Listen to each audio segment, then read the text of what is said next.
pirmiausia yra saugumas ir paskui turbinos, arkliai, ten varikliai, greičių dėžės ir visa kita.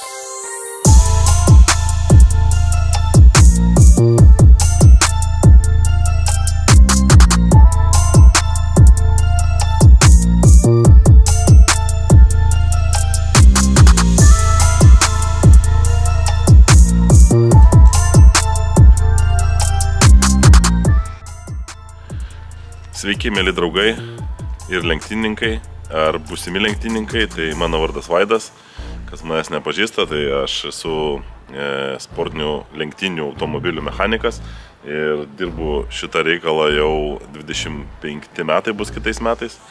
Tai vis kylant tokių diskusijų apie saugumą, ypač Miniralija, norėčiau pasakyti, ir aplamai apie saugumą. Tai turim gerą progą ir gerą pavyzdį. Pradėsiu nuo pradžių. Tai Miniralija nuo senų senovės galima buvo važiuoti su rollbaru, tais vadinamais puslankiais. Tai puslankiai yra šitie rėmai galiniai, kurie yra tik gale, čia rėmų nėra. Ir su tokia rėmų konfiguracija galima buvo važiuoti Miniraliją. Tai nuo kitų metų tai yra uždrausta ir privalomi yra pilni saugos lankai. Tai reiškia, kad ir čia turi atsirasti rėmai. Yra taip, sakykime, draudimas atsirado ne iš niekur. Ir kaip istorija byloja, tai visi FIOS ir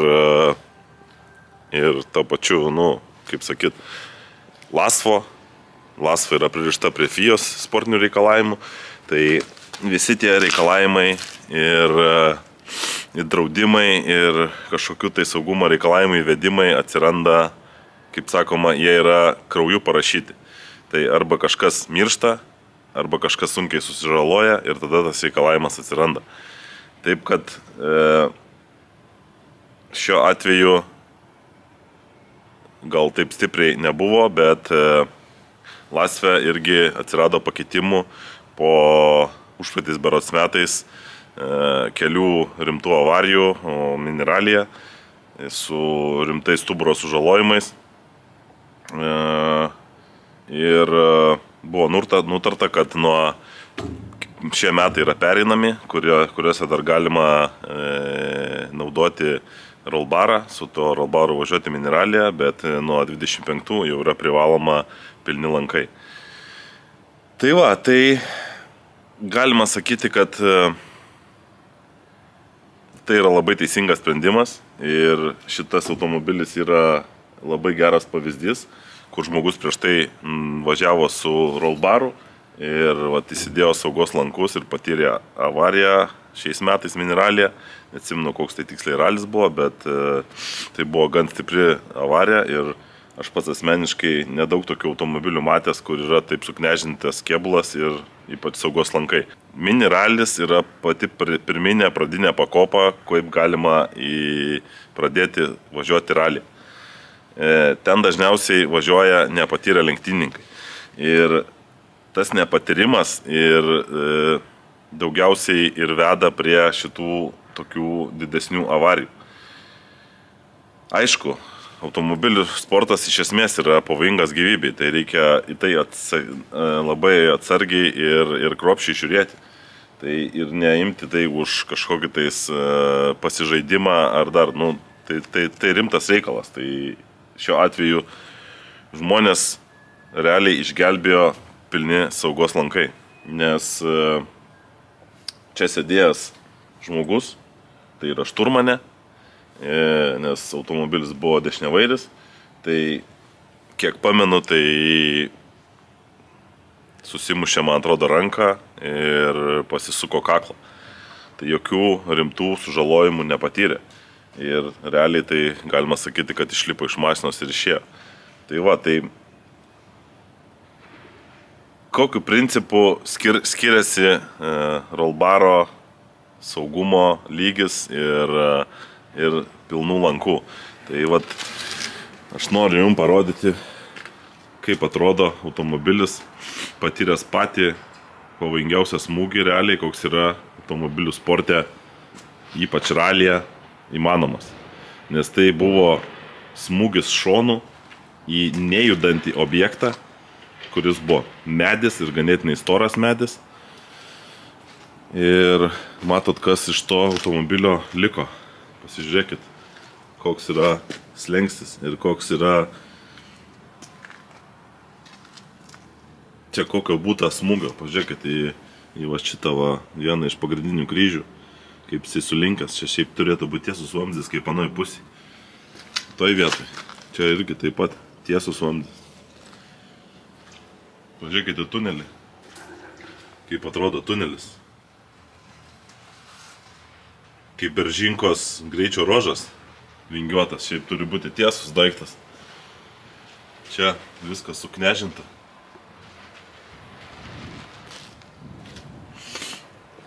Pažiūrėkite skardas išplyšusias.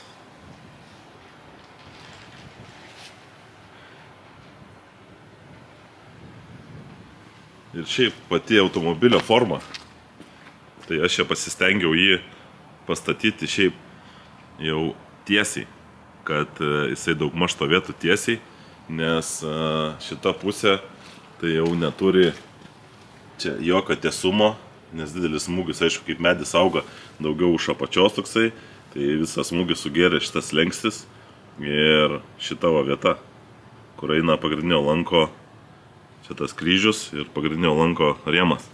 Tai pagrindinio lanko rėmas šiaip eina, jisai va čia. Pažiūrėkit, kas iš jo te liko. Koks bananas. Tai realiai be šitų lankų, va šito kryžiaus, šitojo to pastiprinimo, tai būtų arba labai stiprus sužalojimai, arba būtų tiesiog mirtis.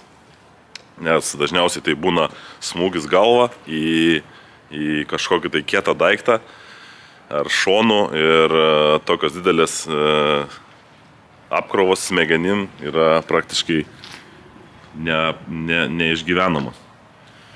Tai dažniausiai arba žmogus yra suluošinimas, arba miršta. Tai realiai galima pasakyti, kad šitų visų komponentų saugumo visuma ir sudaro, ką mes šiai dienai turim, tai yra ganėtinai saugus automobilius, kur retai kada miršta ir vairuotojai, tai yra patys saugos lankai, kėbulo paruošimas, patys saugos lankai, sėdinių tvirtinimas, labai svarbus dalykas, pačios sėdinės, diržai, šalmai, kostiumai, batai, apatiniai, visa tai, kas pakelia visą tą saugumo lygį į šiuolaikinius standartus. Tai šiuo atveju čia turim labai stiprų smūgį į medį, į nejudantį objektą. Realiai sustojimas nuo, kiek man teko išieškoti ir žiūrėti, koks buvo greitis, tai kaip ratai jau pradėjo čiuožti, kol ratai sukosi, nes nuo ratų skaičiuojamas greitis, tai realiai, kol ratai sukosi, tai buvo apie 90 km/h. Aišku, tas automobilis čiuoždamas ir slysdamas jis kažkiek tai sulėtėjo, bet aš sakyčiau, 80 km/h smūgis į medį, tai čia yra anksčiau, tai čia tokiom mašinom kaip ten Žigulių laikais, Opelių tų visokių ir taip toliau, tai būtų mirtinas atvejus, tai 100%. O šitas automobilis jau saugumo skalė yra žymiai aukščiau.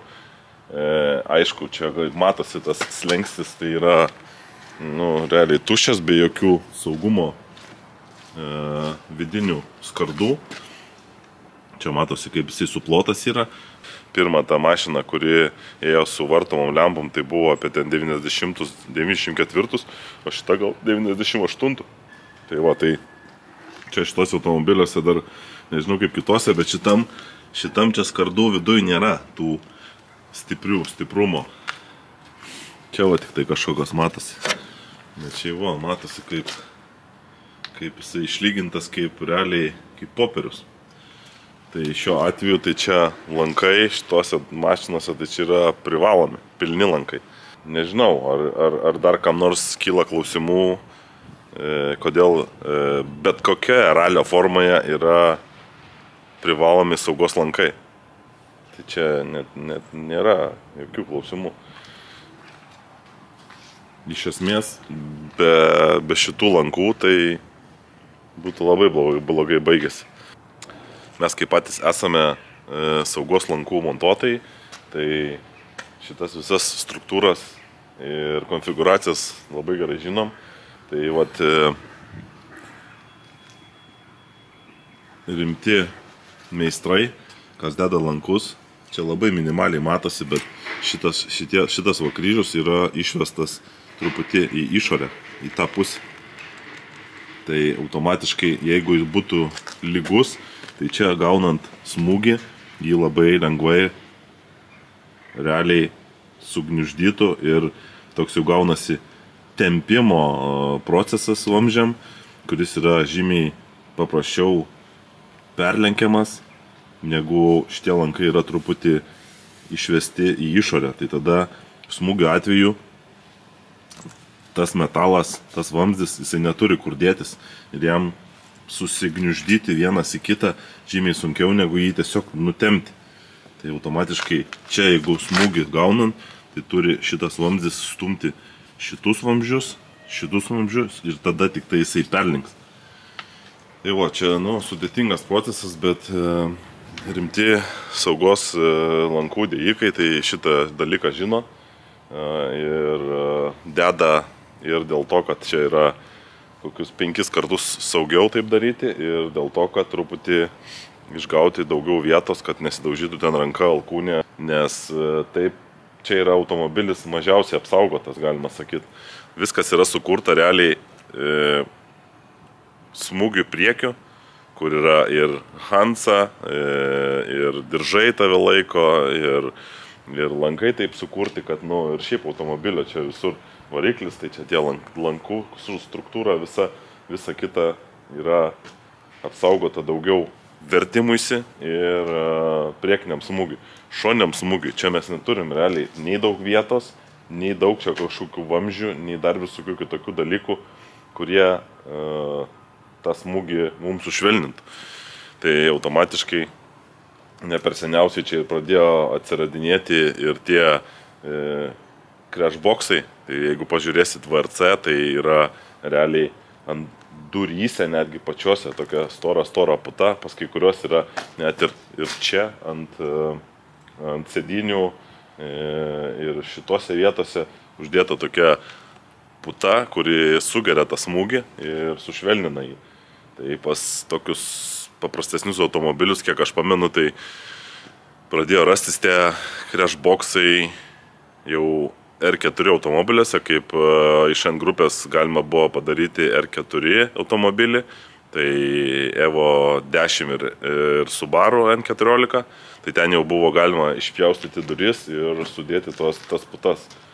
O paskui R5 tai jau originaliai eina tenai ir duris su to crashboxu ir ant sėdynės dedamos tokios putos specialios čia šitoj vietai ir čia ant sėdynės ir pačiose duryse. Tai va dar ir sėdinių dar klausimai. Tai sėdinių klausimas irgi patobulėjo. Anksčiau, jeigu atsimena, tai būdavo tos sėdinės, kurios čia neturi tos galvos apsaugos, tai va tų vadinamų ragų. Tai va be tų ragų, tai tu realiai trenkiesi arba į šitą metalą, kur yra, arba kažkur į langą, arba į vamzdį. Ir vis tiek tai yra smūgis didesnis. Atsitrenkti į kietą daiktą negu į sėdynės, ten tą kraštą, kuris yra su paminkštimu. Tai va, tai dar yra vienas labai didelis saugumo dalykas, kuris apsaugo tą galvos, ypač vertimuose atveju, kai ta galva taip tabaluoja, tai sėdinių tie ragai.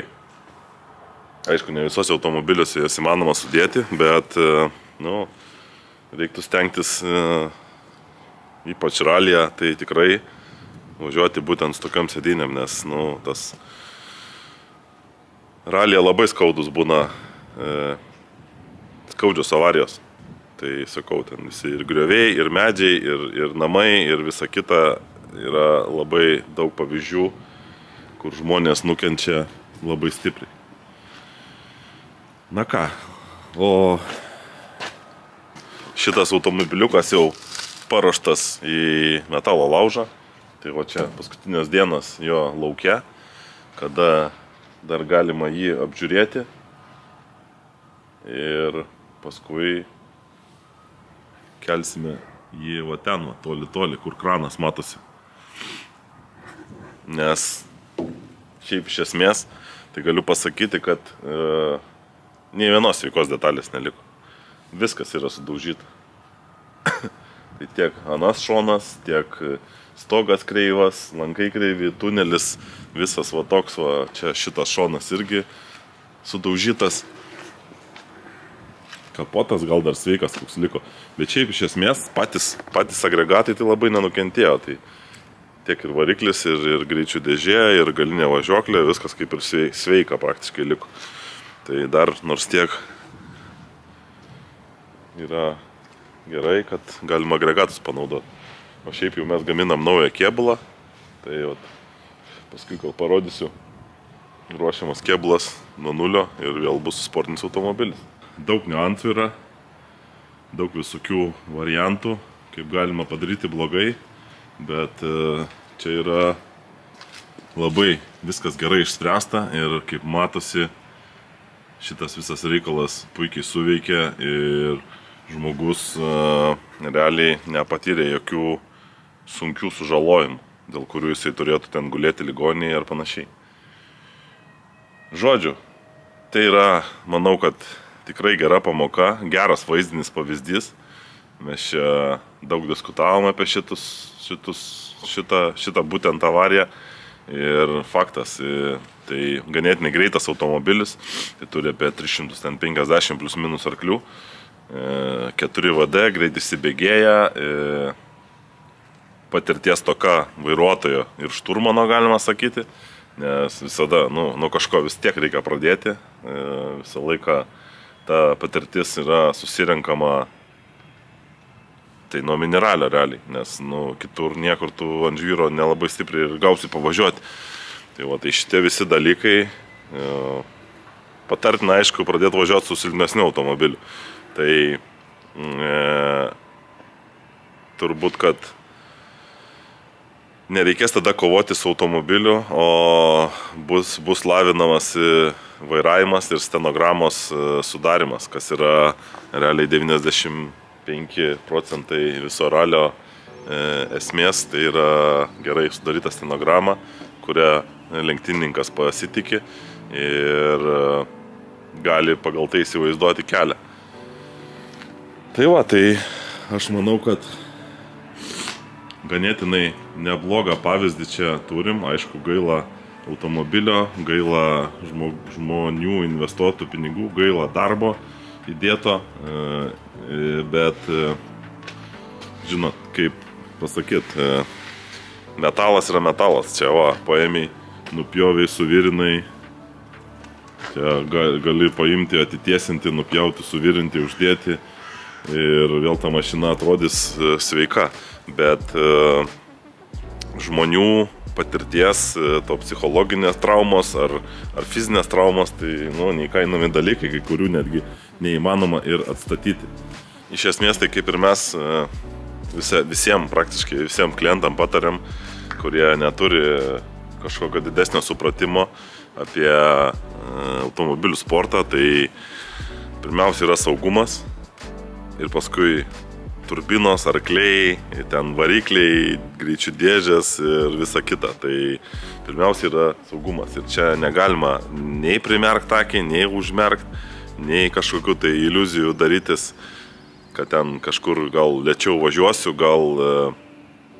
gal ten neišslysiu, gal ten nesitrenksiu. Tiesiog lekiant ant 100 km per valandą greičiu, trenksitės į akmenį, išlūš ratas ir jūs tiesiog nuneš į griovį ir arba versitės, arba trenksitės į medį.